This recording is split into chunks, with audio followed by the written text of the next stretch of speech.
Chapter 2. The Name in the Newspaper. The next morning Sophie arrived at the library before Marcus. She slept badly. Every time she closed her eyes, she saw the old blue book. She saw the name. She saw the final sentence. If you ever find this letter, please come to the house by the lake. I will be waiting. Waiting. That word stayed in Sophie's mind. Had Margaret waited for 1 day, 1 year, 25 years? Sophie turned on the library lights. The building slowly came to life. The computer screens glowed, and heating made a soft sound. Rainwater from the day before still shone on the sidewalk outside.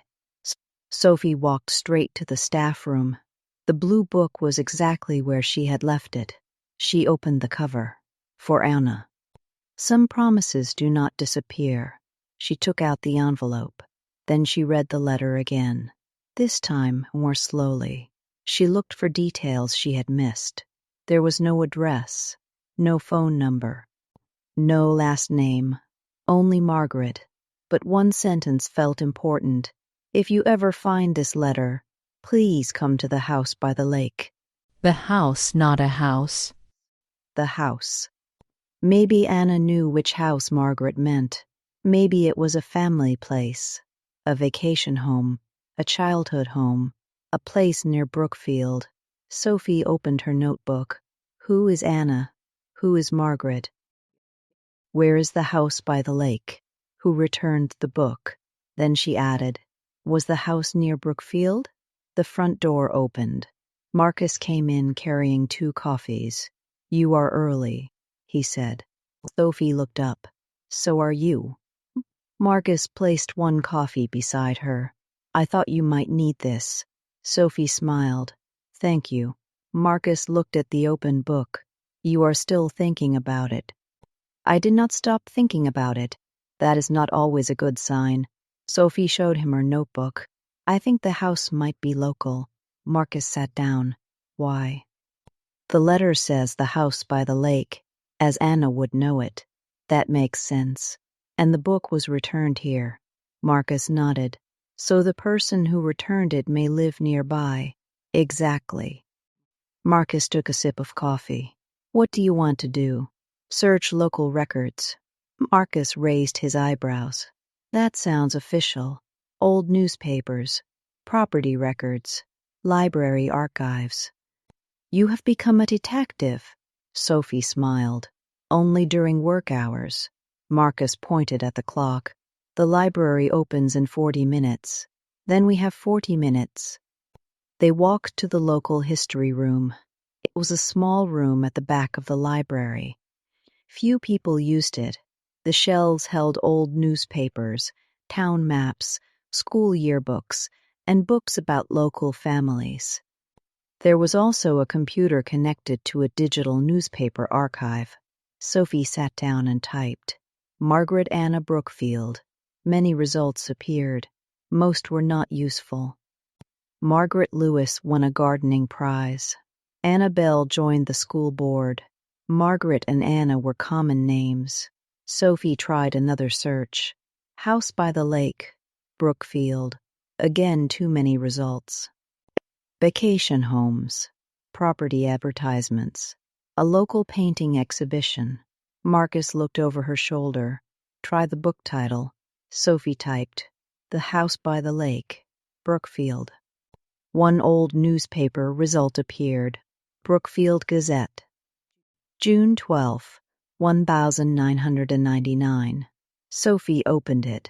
The headline said, Local Reading Group Meets at Lake House. Sophie leaned closer. The article was short. A local reading group had met every month at a private house near Lake Willow. The group was called the Blue Book Club. The owner of the house was named Margaret Hale. Sophie's heart beat faster. Margaret, she said. Marcus moved closer. What is the last name? Hale. Sophie read the article aloud. Margaret Hale welcomed 12 members of the Blue Book Club to her home near Lake Willow. Marcus pointed at the date. 1999. The letter was written in 1998. That is close. Sophie searched for Margaret Hale. More articles appeared. Margaret Hale organized a charity book sale. Margaret Hale taught English at Brookfield High School. Margaret Hale donated books to the public library. Sophie opened the article about the donation. There was a small black and white photograph. A woman stood beside several boxes of books. She looked about 50 years old. She had short dark hair and a serious face. The article was dated 2003. Sophie read the caption. Retired teacher Margaret Hale donates part of her personal collection to Brookfield Public Library. Sophie and Marcus looked at each other. Personal collection, Sophie said. Marcus nodded. Maybe the blue book came from her. Sophie checked the library catalog. She searched Margaret Hale. Several books had been donated in her name, but the house by the lake was not listed. Maybe it was never entered into the catalog, Marcus said, or maybe she kept it. Sophie searched again. Margaret Hale, Anna. One result appeared. An old school newspaper. A retirement article. The headline read, Beloved teacher says, goodbye. After 32 years, Sophie opened it. The article described Margaret as a quiet but respected English teacher. Former students remembered her for encouraging them to read, write, and ask difficult questions. At the bottom was a list of students who had spoken at the retirement event. One name stood out. Anna Reed. Sophie pointed. Anna. Marcus read the name. Could be a former student. Maybe. Sophie searched Anna Reed Brookfield. There were several results. A high school debate prize, a community theater performance, a college scholarship. The years matched. Anna Reed had been a student at Brookfield High School in the late 1990s. Sophie opened the scholarship article. There was a photograph of a young woman. She had long dark hair and a bright smile. The article said Anna planned to study social work in Boston. Marcus read silently. Do you think this is her? Sophie stared at the picture. I do not know. She could have been Margaret's student, or something more. Marcus looked at her. You think Margaret might be her biological mother? Sophie did not answer immediately. The letter said Anna was adopted. It also said there was a younger biological sister. Margaret wrote with love. But she never clearly said who she was. Maybe she was an aunt, a family friend, a social worker, or the biological mother. Sophie looked again at the young woman's face. Anna's smile was open and confident. She had no idea, perhaps, that a letter about her past was hidden inside Blue Book. Sophie continued searching. Anna Reed, Boston. Anna Reed, social work. Anna Reed Brookfield. There were too many people with the same name. Then Marcus noticed something in the scholarship article. Look at her parents' names. Sophie read the line. Anna Reed, daughter of Thomas and Elaine Reed. She wrote the names down. Then she searched. Thomas, Elaine Reed Brookfield. A wedding anniversary article appeared from 2015. Thomas and Elaine Reed celebrated 40 years of marriage. The article included family information. One daughter, Anna Reed Carter. Sophie read it twice. Anna Carter. Marcus nodded. Now we have a married name. Sophie searched. Anna Reed Carter. A professional website appeared. Anna Carter, licensed family counselor. Office in Boston. Sophie stared at the screen. There was a photograph. The woman was older now, but it was clearly the same person from the scholarship article. She's real, Sophie whispered. Marcus smiled slightly. Most people are. You know what I mean. I do. The profile said Anna had worked with adopted children and families for almost 20 years. Sophie felt a strange chill. She works with adopted children.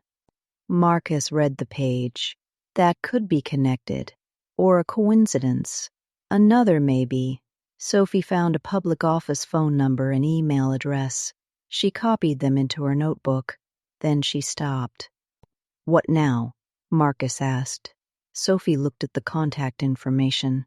We contact her. Marcus folded his arms. Do we? She may be the Anna from the letter. She also may not be. We can ask carefully. What would you say? Sophie thought. Hello, are you Anna, who was secretly adopted? Obviously not. She shook her head. I do not know. Marcus sat beside her. This is where we need to be careful. Sophie nodded. We could say we found an old personal book connected to Margaret Hale. That is better. And ask whether she knew Margaret. Marcus nodded. No details about the letter yet. Right. Sophie opened a blank email. She wrote, Dear Miss Carter, my name is Sophie Miller, and I work at Brookfield Public Library. We recently found an old personal book in our return box. The book may have belonged to a former Brookfield teacher named Margaret Hale. Your name appeared in our local archive during our search for the owner. Did you know Margaret Hale? If so, please contact the library at your convenience. Sincerely, Sophie Miller, Brookfield Public Library. Sophie read it aloud. Marcus listened. That is careful. Too strange? A little. But not frightening? No. Sophie looked at the send button. Her finger rested near the mouse. Sending the email would turn the mystery into something real. Anna might answer. She might not. She might know nothing. Or she might have waited her whole life for this letter without knowing it. Sophie clicked send. The message disappeared. For a moment, nothing happened. Of course, nothing happened. Emails did not bring immediate answers. Marcus stood. We should open the library. Sophie looked at the clock. 9 o'clock. The day began. People entered. Books were returned. Phones rang. Children asked questions. Life continued normally. But Sophie checked her email every few minutes. No answer. At 10:30, no answer. At noon, no answer. At 2 o'clock, still nothing. Marcus noticed. She may be working. I know. She may not check email often. I know. She may think it is a scam. I know. Marcus smiled. You do not sound like you know. Sophie sighed. At 4:20, the library became quiet. Only a few people remained. Sophie was placing books on a shelf when her computer made a soft sound. New email. She moved quickly to the desk. The message was from Anna Carter. Sophie opened it. Dear Sophie, yes, I knew Margaret Hale. She was my high school English teacher. She was also a close family friend. Margaret passed away 6 months ago. May I ask what book you found? Sophie stopped breathing for a second. Margaret was dead. She read the email again. Marcus came over. What happened? Sophie showed him. He read silently. Then he looked at the blue book. So Margaret cannot be waiting at the lake house. Sophie looked at the letter. No, Margaret was not waiting anymore. But the letter was. Sophie began typing a reply. Dear Anna, thank you for responding. The book is called The House by the Lake. There is a handwritten message inside addressed to someone named Anna. Would you be willing to speak by phone? Sophie paused. Then she added, I believe the book may contain something personal and important. She clicked send. This time, the answer came 5 minutes later. Yes, please call me now. A phone number appeared below the message.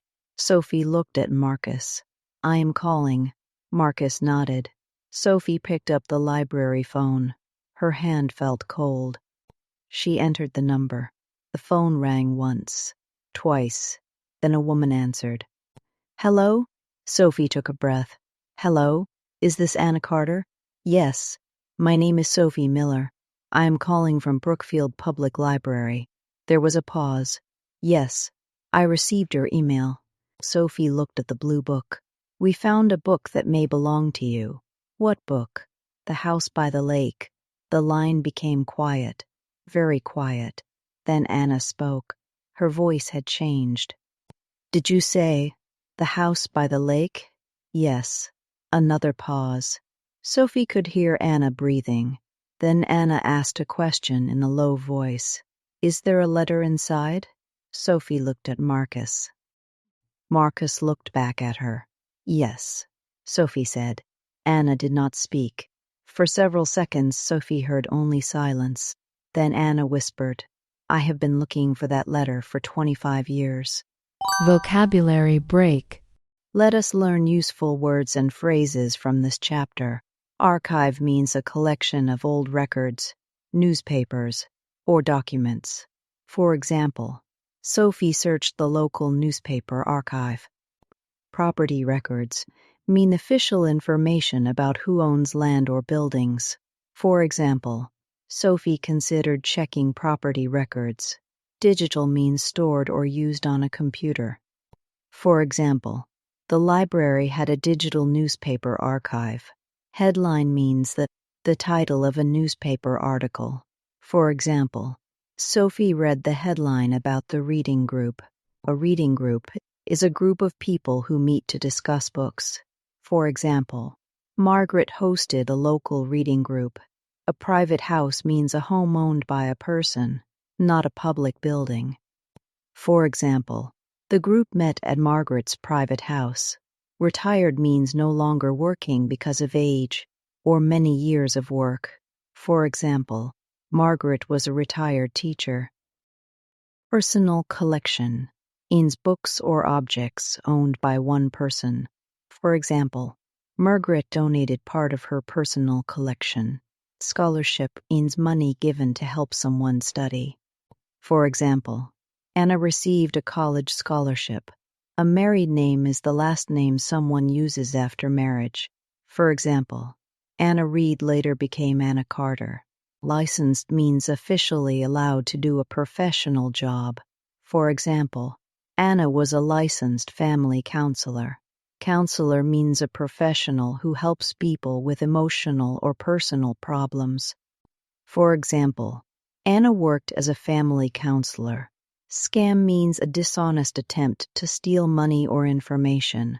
For example, Marcus thought Anna might believe the email was a scam. Passed away means died. For example, Margaret passed away 6 months earlier. Willing means ready or agreeing to do something. For example, Sophie asked whether Anna was willing to speak by phone. Personal and important means private and meaningful. For example, Sophie believed the book contained something personal and important. The line became quiet means nobody spoke during the phone call. For example, the line became quiet when Sophie mentioned the book. Look for something means try to find it. For example, Anna had looked for the letter for 25 years.